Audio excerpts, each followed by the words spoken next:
And Greg Aronowitz. How you doing, man? Good to see you. I'm always so impressed when you come in here. That I made it on time? I stalled. I told some nasty stories. Hello. Hello. Would you gentlemen love to introduce yourselves in the background for those who may not, for some reason, know who you are?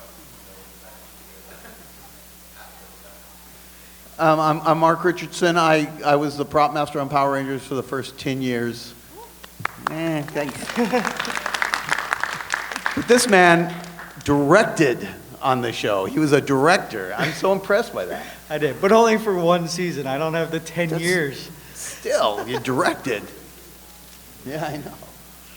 And you made a lot of the props? I did, yeah. There's a big difference between my props and his props. Although I'll be in the prop room and Jonathan, our producer, would come and goes, Mark, I need a device and it needs to save the world. We need it before the lunch. So I'm like, I got to save the world before lunch. But luckily, Slinky with a flashlight painted Billy Blue would save the world on that show back then. It's one of those things, though, when people talk about it, it's like Star Wars and Empire Strikes Back, and everybody's just like, oh, well, then Empire Strikes Back had more money and it's a better movie or whatever. But it's like, you can't have Empire Strikes Back without Star Wars, or you can't have SPD without Mighty Morphin. It's like that stuff. We're all here because of all that stuff that you made. Yeah, I honestly believe that there was a charm to Morphin. There's some kind of, I don't know, there's some kind of magic in the air when we did it, that carried on and carries on to this day, where, most of the people are excited to be on the set. It's fun. But your show, by that time, they were pretty dialed in, right? I mean, as far as you had a budget, it was like... Yeah. I mean, there was like a production schedule and stuff, because I heard all the stories about you guys like constantly scrambling and new pages on the day of shooting with new costumes, new props, and we had it a little more refined. But I don't know, I kind of feel like it might not have been as much of a hit if it didn't have that kind of raw intensity, like if it was more like a Buck Rogers in the 25th Century or something, it would have been just another sci-fi show. Right. There was just something fun where everyone like just related to it somehow. I think we kind of, it was the stumbling into things that just worked. It was lightning in the bottle too, a lot of that stuff. I don't know if you ever saw early promotional photos of like the Green Ranger, but he's got a blaster on the side. We didn't know anything about this dagger. And I remember they came up to me and I go, where's his dagger? And I go, what dagger? The flute. What flute? You need the dagger flute. I don't, you're the prop master. You should. I need a picture. We had no idea. And the promotional photos, they're all standing there. They all had the blasters with them because we didn't know. You guys got any questions for us? Yeah, this is like a question-based panel. Otherwise, we're just going to talk about. Oh, I could tell you stories. Tell a story. Okay.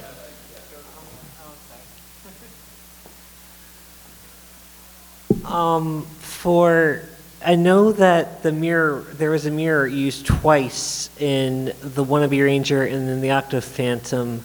Did you guys just use the same mirror, or did you ever vary it up a bit, or? I don't know.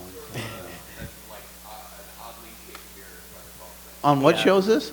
This is in season 2. Oh my God. This is all you. And the Primator.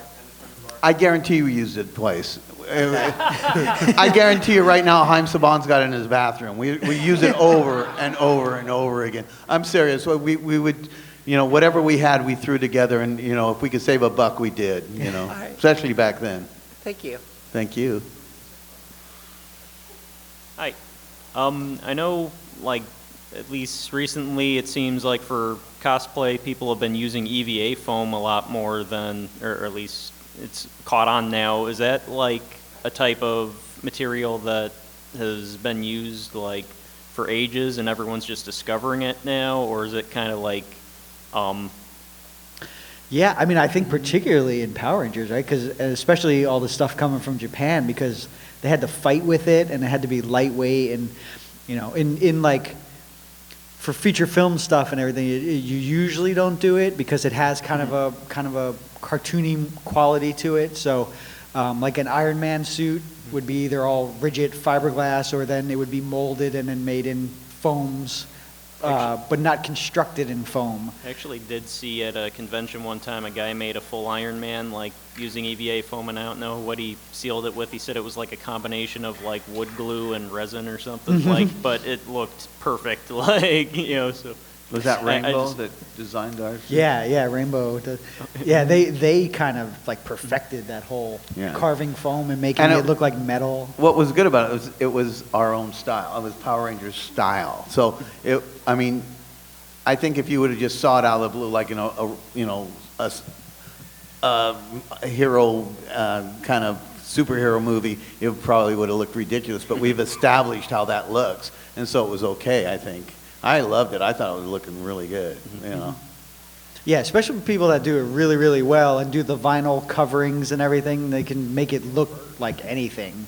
Well, it's easy to use too. But it is something that I feel like in cosplay, I mean, cosplay has really taken off in the past like 5 years. It's like cosplay used to be like, you're the weirdo dressed as a superhero. Now it's like a full art form, and people come with these intense costumes that, me as a professional making stuff for film would be like, I could never do that. Like, it's amazing stuff. Yeah, how often did you get actual props from Japan versus having to look at a picture and replicate it yourself? In the early days, it was disastrous because because we started where they ended like 30 years prior. So a lot of that props did not exist. Well, when they all got their weapons, the big weapons like the sword and everything like that, we literally, they were horrible. There was like foam just stuck together and painted and taped up and stuff. We didn't have any of that stuff. It came later for some reason, but when we first started filming, we didn't have it. And the camera's rolling. It's not like, Austin's going to, wait 1 second, it's not here yet. We had to do something. We had to have something, so we had to make something work. A lot of my continuity shots, if you look at the Japanese stuff, it might as well have just been thrown out the window because it looked nothing like the Japanese footage.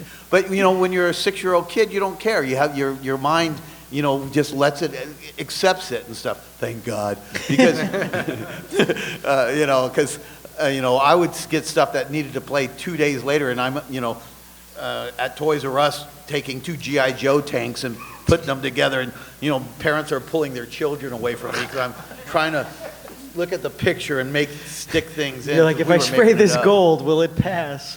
Yeah. But later on, stuff seemed to start coming in from the Japanese footage. Hi, my name's Evan. First off, I want to thank you. You were my very first autograph I ever got from Power Rangers, so I've always appreciated that. Well, And thank I you. think I've only signed like 10, so that's really cool that you're that you back, asked for one. It's back in North Carolina. It wouldn't fit in my bag, but I think the props don't always get as much recognition as they should, and they're a huge component of the show. And my question would be, what prop did you not realize? I'm not saying this correctly. What prop like blew up? Like that was in like all the promotional material, not literally blew up, but like in all the promotional materials that There you're were a like, few of those. wow, I made that in like 2 seconds. Or verses where you were like, wow, I really love what I just made, and then like it didn't matter at all. That's a good question. I was never happy with anything I ever built. It only because I knew, I knew how it came about. If it worked, I lucked out. There was a horrible, horrible prop I made where it's supposed to be a spider and he's supposed to spit a web on David Yost. And I thought for some reason I could use a hot glue web spinner. And I thought if I put a lot of wind on it, it would cool down. But you have David Yost jumping into the, ready to fight the spider, just going, ah! because he's burning with hot glue on him and stuff. And everybody's just like dumbfounded, like, what were you thinking? And it looked like cobwebs. I just didn't think it was going to be burning, scalding hot. That was probably the worst prop that I think I ever came up with. David Yost has the highest pitch scream when he's If you burn them just right. if you burn him just right. Yeah, well, for me, if we're going to talk about burning actors, you know, when I made the Dougie Kruger head, and if you guys were just in the other panel, you probably heard about this, but it was like we built it here, and you know, my shop specializes in animatronics, but we don't really ship a lot of stuff to foreign countries, so we had sent all the batteries over and everything. It was all rated for 110, but then New Zealand was on the 220 or some weird thing, and we just handed the stuff off to the creature guys, and they plugged the batteries in but didn't have a transformer, and the batteries like overheated. And when the first day, the first shot with this big animatronic head on John Toohey, and he like turns dramatically in the chair and he's like, Rangers, and then smoke starts coming out of his ears, and then he's like, and I'm like looking at the monitor going like, what is happening? These are weird choices he's making. And then someone's like, fire! And they go, and you know, the head took like 5 minutes to put on, and they just like pull it off, and he's coughing, and it had fried it out, and instantly, you know, the producers from Disney were like, well, that can't happen anymore. And of course they weren't like, well, something weird happened. They were just like, you made faulty equipment. And I was like, give me 10 minutes. But this was the thing that bit me in the ass about like writing, directing, and designing the show is like, you know, usually you have a crew, and it's not like that you point fingers, but there's like a team that handles everything that you can, when there's a problem, they can go off and figure it out while the other teams like deal with everything else. But like I was like all responsible for all the things, so like I have all the fingers just pointed at me, and I was like, I don't know what to do right now. We're in the middle of shooting, and this head's on fire. So I was like, I need like an hour to figure this out, and they're just like, no, just paint the actor blue. Like we're just gonna go with prosthetics or something. And so every time I see a promo shot with Dougie Kruger, I'm just like, well, thank God I was able to like talk through that and figure it out, because it would have been weird if it was just like a Blue Man Group dude as the sensei, you know, after all that cool work. And I think Dougie Kruger is like one of the coolest things. So almost didn't happen. And, you know, I was happy that John forgave me, because he was a big man. Like I'm just like, this guy's going to beat my ass. But Thank you very much. survived. So what were some of the props that, because of the condition they came from Japan, either had to be completely remade, or because they never came, you had to substitute something else that isn't in the Sentai footage? Because it was just so badly damaged. Well, I mean, it was a little different for us because we were actually shooting simultaneously with Decca, which had some advantages in that the stuff hadn't been sitting around for 30 years and rotting, but then had disadvantages where they were using it and we needed it. So some things we just couldn't get and we had to rebuild. Some things they didn't have, like, what was it called? What's when Rick turns into the super suit for Jack, the battleizer? Yeah, like they didn't have that, so we had to create that.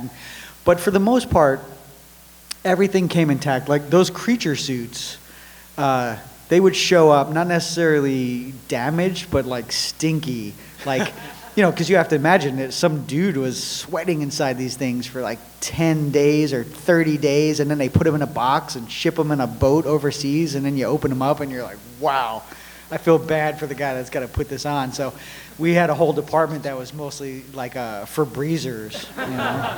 When we did the Turbo movie, Ed was the Lord Zed, this guy, stunt guy. I mean, he's in really good shape, but he wasn't there.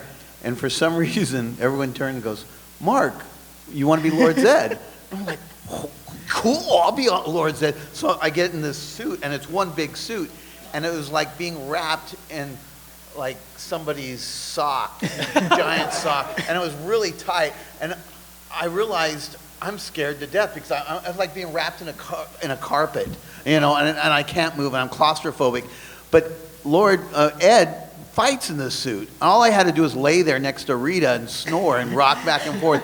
But if you ever watch this movie, I'm sure he's like, because I was just like, I want out so bad. Like but I being can't. buried alive. I can't say anything. These are stunt guys that do this. I can't go. I gotta get out. I gotta get out of this thing, you know. But it stinks.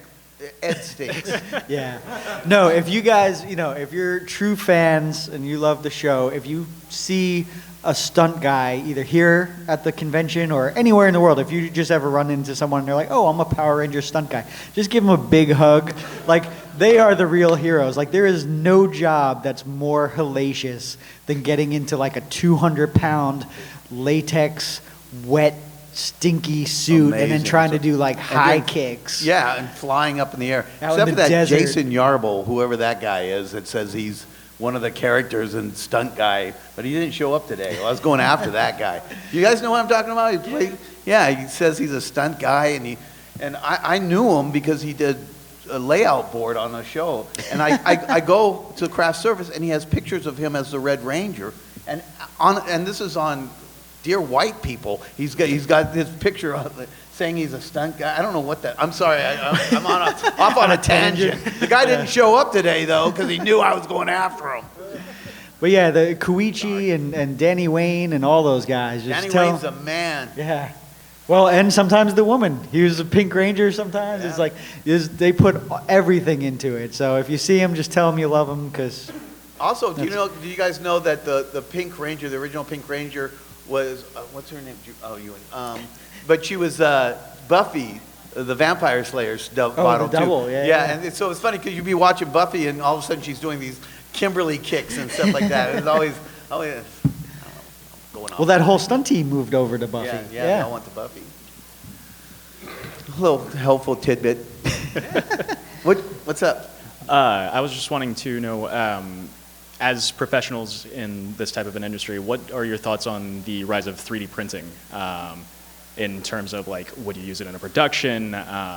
Is it quality enough for your guys' Wait, say that again? 3D printing. Oh, 3D printing. I thought you said the right to be in prison. I'm like...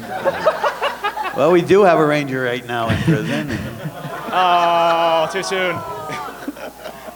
Really? What are the odds that I'll get grows? What? Me? But that's totally you because 3D printing is, you know. Yeah, I mean, 3D printing, Photoshop, anything, it's a tool. It's like a tool in your toolbox, but it should not be the end-all, be-all. It's like this mythos. Like, I get producers calling me all the time. They're like, oh, we need, a full Power Ranger suit by Friday. You could just 3D print it, right? And it's like, no, you cannot. I can sculpt it, mold it, and cast it faster than you could, ZBrush it and splice it and spool it and 3D print it. And then you still have to take the 3D printings and clean them and mold it and cast it. So it's like, it definitely has its place, and it's interesting because it's accessible, just like Photoshop, it's making it accessible to everyone. So people are like, who have never built anything before, they've never modeled or sculpted or anything, and they're like, oh, I can get a computer and a 3D printer, and then they're discovering abilities that they never knew they had. So that's awesome. But this whole idea of, an entire series can be made with just a 3D printer, we're not there yet. Someday. I will tell you that I've lost certain aspects of my job to 3D printing. I used to make, I don't know if you guys ever went into like a 7-Eleven and bought like an Iron Man straw, like crazy straw. I used to make all those. And now they figured out that, when ILM does the computer effects, they can just take those files and then 3D print them, and then they don't need the sculptor anymore. But it's weird because I would make them and they'd be all cool, and now they're like... So, what do you do? Thank you. I was just wondering if any season, if there was like a prop you really wanted to make, but then couldn't because there wasn't budget or like you just weren't told not to for any reason. All of them, right? Yeah. Thanks. Yeah, in the writer's room, there'd always be like, it would be cool, you know, like if Rick turned into a Lamborghini, you know, sometimes it can't happen. And then sometimes there's ones that they do write in and they want to happen, and you're just like, how are we going to do that? But for me, I would say it was Rick, the robot dog we had. Like my idea was that he would just transform into all these things, and there's only like in 38 episodes, like maybe 4 times that he does it. But when I wrote the episode Boom, I really wanted Rick to turn into like a moped, because I thought it would be funny. All the other Rangers had these bikes, like these badass motorcycles. I'm like, how funny would it be if Boom, he was like a fake Ranger, he was like the bumbling assistant who gets a chance to be a Ranger because he lies to his parents and tells them that he's a Ranger. And I thought that this robot dog would help him out and just turn into like a scooter. And the money producers, I was the creative producer, and there was money producers, and they were like, yeah, that's not happening. But then the art director took me aside and was like, hey mate, the art department has a scooter that we don't really use that often. And he's like, it might just happen to be behind your office after work tonight. So it was Thanksgiving in New Zealand, and everyone else was off, and I just stayed for the day and took the scooter and took the robot apart and just put it all on the thing. And that's one of my favorite scenes, is when Boom comes out and Koichi like wired him, so he did like this real high motorcycle jump, and you just make it happen, as much as you can.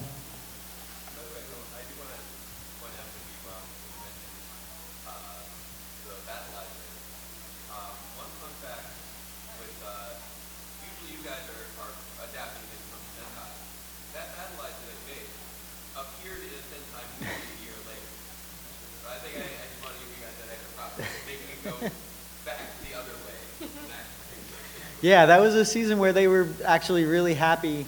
The only thing they weren't happy about was the woman Red Ranger. And I had dinner with the whole Japanese team, and they were like, is there anything you want to do on the show? And I was like, yeah, I want a woman Red Ranger. And they were like, and they literally said, they're like, if you do that, we will never work with you again. And I did it, and they've never worked with me again. But I don't know if that's why. But different times. I think even now. Well, didn't they do it now too? Yeah. See, someone's got to take the first step, even if it costs you your job. Hi. I don't have a question, but I'm learning prop work now, and I want to say Did you build thank you. this? Yeah. Very good. It's awesome. The other two way back there. Appreciation for all of it. Like looking at it a lot different now. Like, yeah, I got the 3D printer and all that and all the tools, but it's difficult. And your stuff is the inspiration for stuff like this, and working on getting up to battleizers and things like that. But thank you. Well, thank you. Thank you. Your stuff looks awesome, and you know what? It's always difficult. It doesn't matter. And the crazy thing about film and television is everyone's trying to always go beyond. So just when you think you have it dialed in, you get the phone call and they're like, oh, you know what we need? And you're like, how am I going to do that? So it keeps you on your toes, though. Challenges are fun. Yeah. Otherwise it would be super boring. We got ladies coming up. Hello. So I know in TV and movies, props and makeup and wardrobe are all sort of interconnected in a way. And I know that you've worked with some big names in makeup like Steve Wang on Lost Galaxy, and I was just wondering if there is any other works you've seen by other creators that have just sort of caught your eye and you remember to this day as being something that's just like, you're just awestruck and it's a big favorite of yours. I mean, like everything Steve Wang does, right? Yeah. He almost directed the Mighty Morphin movie. Really? Yeah. Yeah.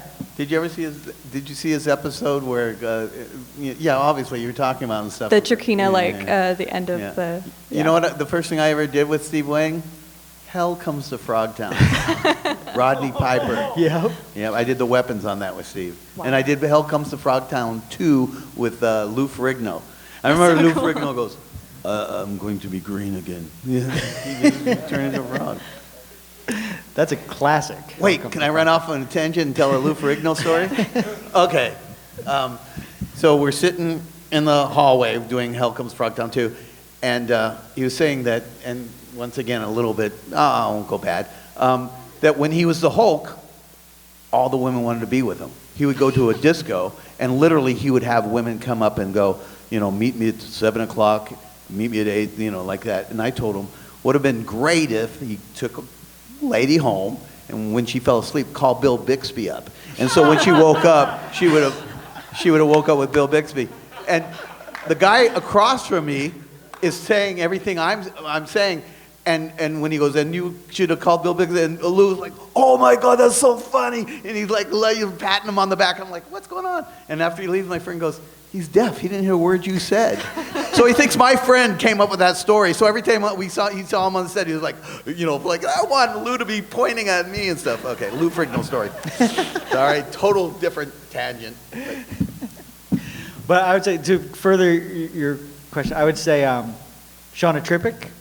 She did the Mighty Morphin costumes, and she's amazing. She went on to do Firefly and Angel and all that stuff. And yeah, we did a show together called Dragon Age with Felicia Day, and she's like, the stuff that comes out of her mind is just amazing. The Kunaris in that series were amazing. Yeah. Oh, thank you. Yeah, also, Ivory was one of our monster guys, and he's gone on to do really big shows, really, like, Batman, Superman, those kind of shows and stuff like that. I'm on Queen of the South, if you guys ever watch it on USA, doing weapons.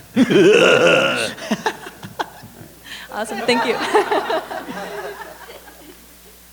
Hi guys, how are you? Good. I just wanted to know, do you actually design all of the props that you make, or is there a design team that makes them and you just make them come to life through the technical piece and whatnot? I mean, it's a mixed bag. It depends on the show. SPD, anything that didn't come from Japan, which was most of the non-monster stuff, like I designed them and built them. But then on other things, it's usually like a team. Like I just did the new Fallout, and they were all, the game designers designed them, but then I would just build them. And sometimes it's easier. Sometimes you're like, I wish I had more input on this, but. That's cool. Yeah, just, with me, I had to only because nobody else knew to do it. It was just kind of, and back then, to be honest with you, I thought, when it came to a prop, not monsters, but I just, in the time period, I just had to come up with something real quick. Nowadays, when I do, if a director wants something in the script, it's totally sent out, farmed out. I never touch anything anymore. Kind of sad. It is sad, but thank you. And there's no Toys R Us to go to anymore. I know. Hey, on occasion and in the shows and every now and then, and a lot of stuff gets destroyed, like weapons or morphers. What's it like having to build busted versions of your old work, and is it a little more difficult than the original? Do we feel sad that it's destroyed? Is that what you're saying? No, I mean, is it a little more tricky to make busted and destroyed versions of it than it is the to first make place? them look like they're all. It depends. I think on Power Rangers, there's more of a kind of like, that cartoony exploded look as opposed to trying to really refine it. And, it is hard though. Like, I'll tell you what the hardest thing is to do is when they want a child's drawing. So like we had Morgana and she did the children's drawings, and it's like, so, because a child will draw something one way, but then like in movie terms, it needs to sell a different way. So it's like, it's always weird to kind of find that balance as to what, an adult's interpretation of a children's drawing is. I think that's even harder than trying to make something look destroyed or battle damaged. Okay. That was a weird segue, but it's just, I'm thinking about things that are hard to do. What the hell's wrong with you I going don't off? know. I have no Lou Ferrigno stories. Power Rangers? Yeah. Okay, thanks. Thank you.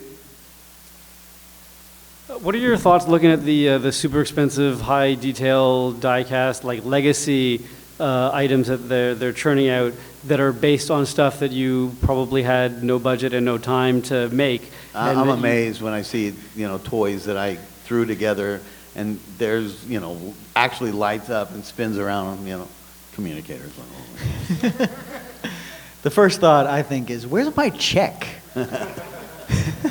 When they make those Doggy Kruger action figures and it's just like directly off my maquette. It's like, but they look badass. I mean, their legacy kicks ass. Oh It yeah, looks no, really that's good. yeah. They got badass now. They're all shiny metallized. And Yeah, everything. Yeah. do things. No hot glue dripping from them. Fingerprints. So because so much of like prop making is taking just like everyday like accessible items, making them into something completely different or whatever. That's right. What's the weirdest like just normal item or something that you've had to make into something I got in trouble for this one. I was at a swap meet and I saw this looked like Art Deco kind of clipboard thing and had knobs and stuff. I go, this is bitchin'. This is perfect command center. So I take it there and Billy has it for like a month. It keeps, when every time Billy had to have something in his hand, it was a Scientology, only priests in Scientology can have this board. And it was stolen from Scientology. So L. Ron Hubbard hates me. The true story. Well, that went in a different direction than what I was thinking, but that allows me space to tell my weird story. I got to check, see how many kids are here. But yeah, I just recently had to build a weapon that they needed to kind of like pulsate, gyrate. I don't know what the exact word was, but I was like, what mechanism can I use that I wouldn't have to build from scratch? And it would have saved my wedding night. I had to send one of my PAs to every adult store in LA to find because we needed multiples, and the one that had the best action was like out of print or out of production. So, and damn, those things are expensive. They're like hundreds of dollars. I'm just like, whoo. What's a problem with prop people, because there's always that one scene in a film or TV show where you need to find exotic marital aids and stuff like that. You look for it on your phone, and then after that you get nothing but like these sex things on your phone. Like, man, my wife sees my phone, and I got like, call Barbara tonight. She's hot and single and ready to mingle.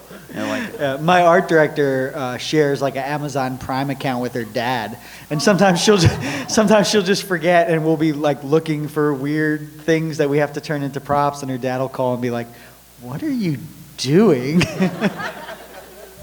But the beauty of props is it's every day it's different, and you just have to find the weirdest things, and you really have to think of, like you said, the household items are normal items, but you can't be literal. You have to look around and be like, oh, this plunger can actually be, like the top of a helmet on this robot, or, it's.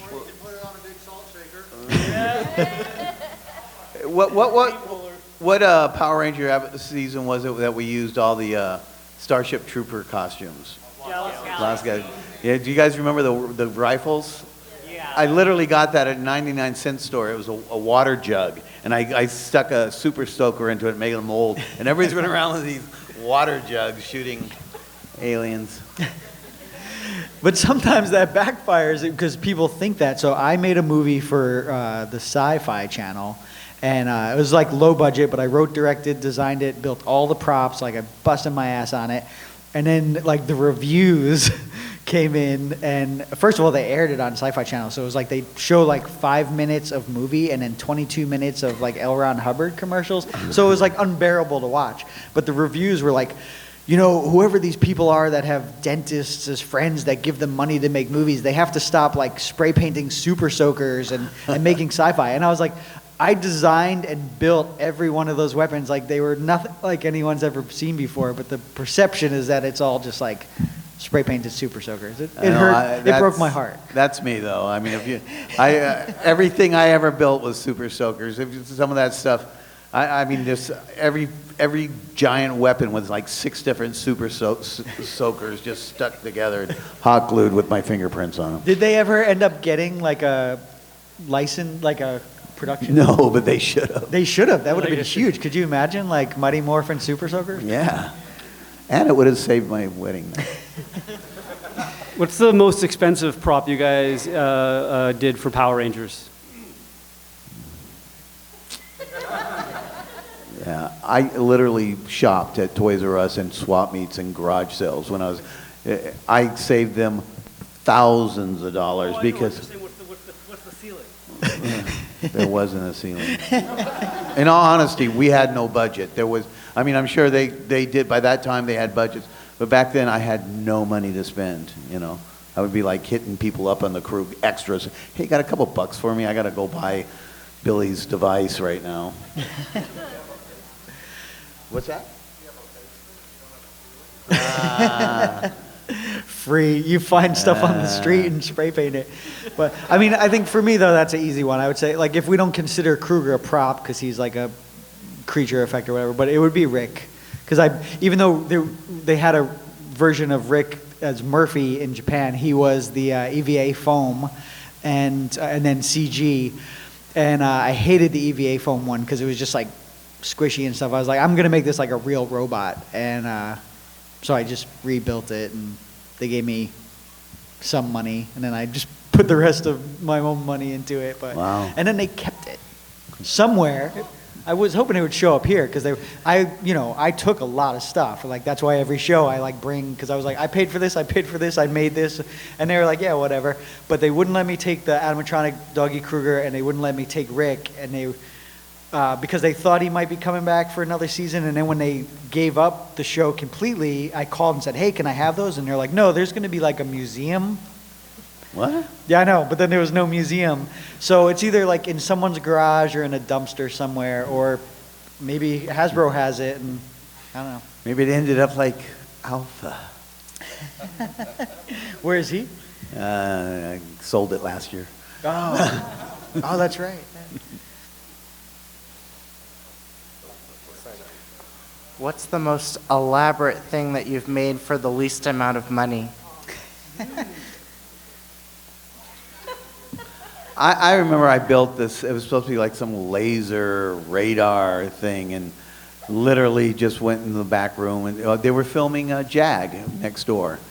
And they had thrown all this like cool made military stuff, and I went and jumped over the fence and grabbed it, threw it all together.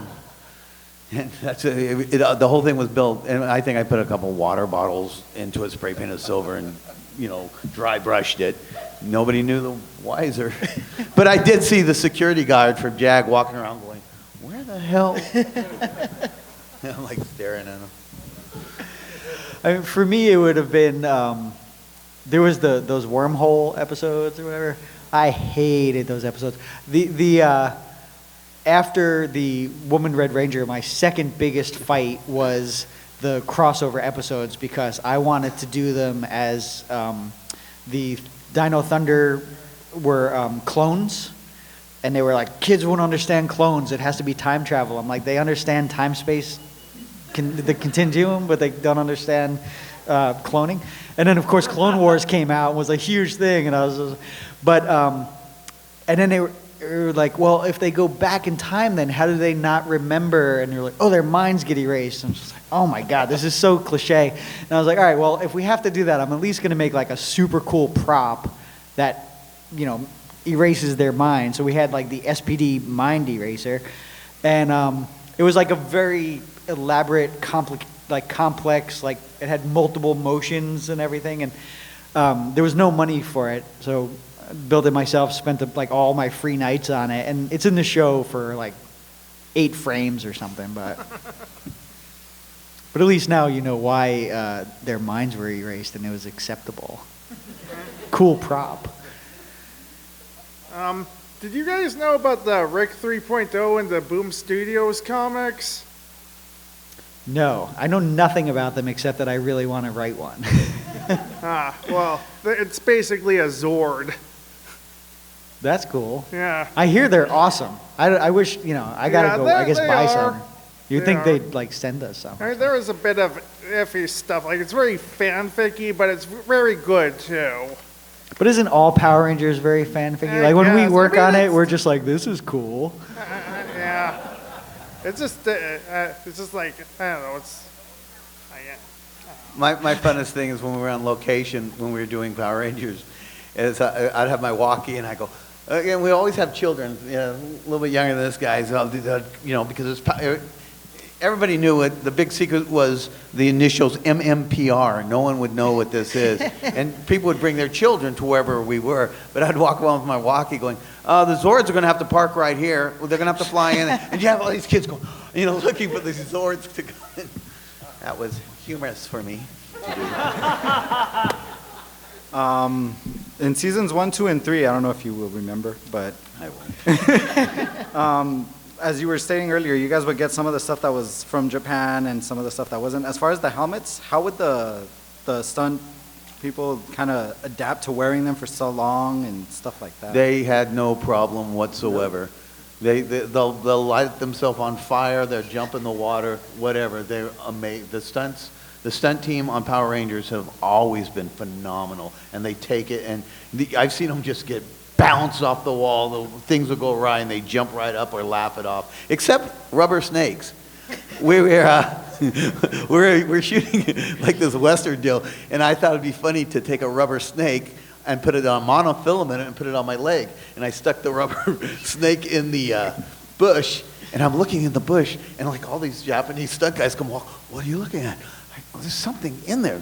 And they're like, what is it? Like 5 of them. And all I had to do was step my foot back, and that rubber snake come leaping out of the bush.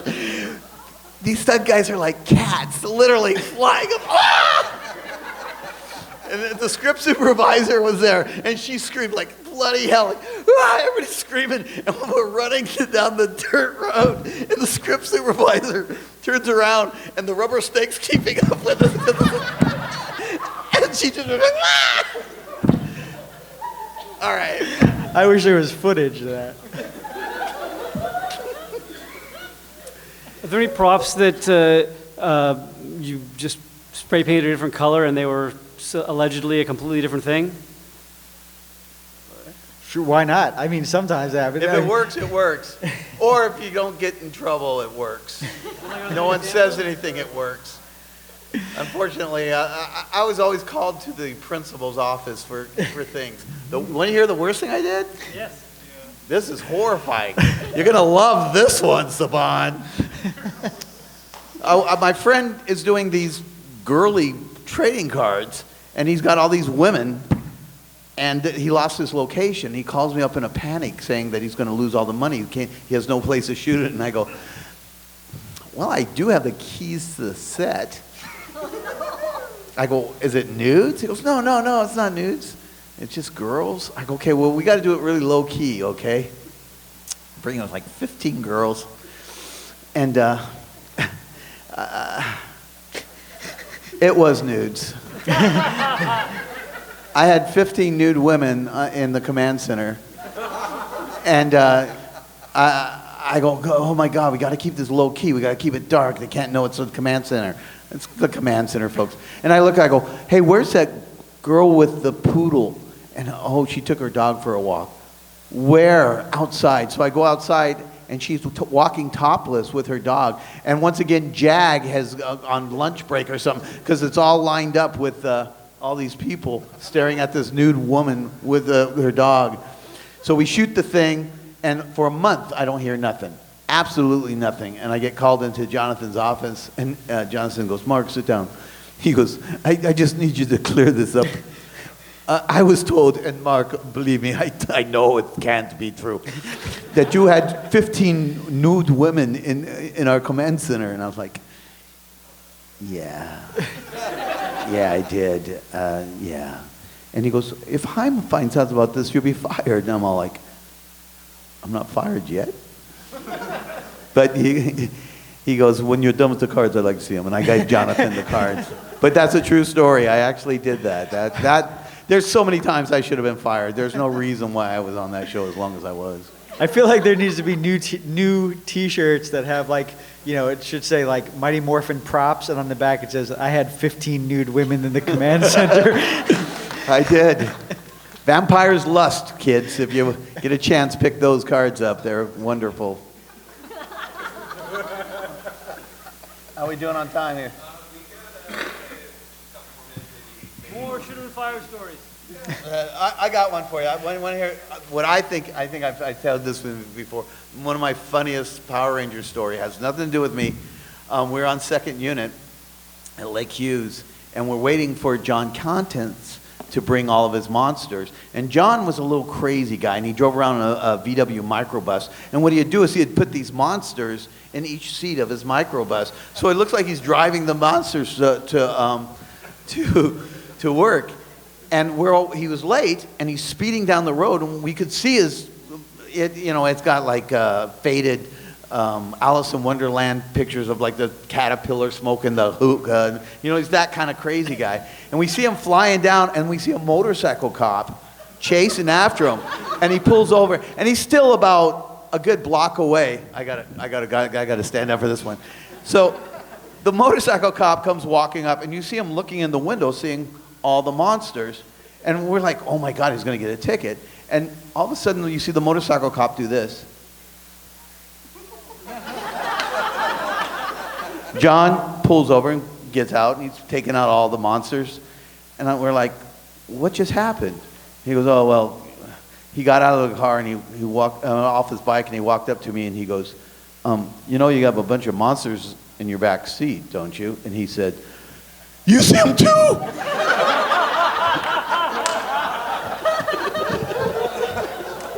It's a true story. What you got for us? I don't know if I can top that one. You guys are pretty crazy.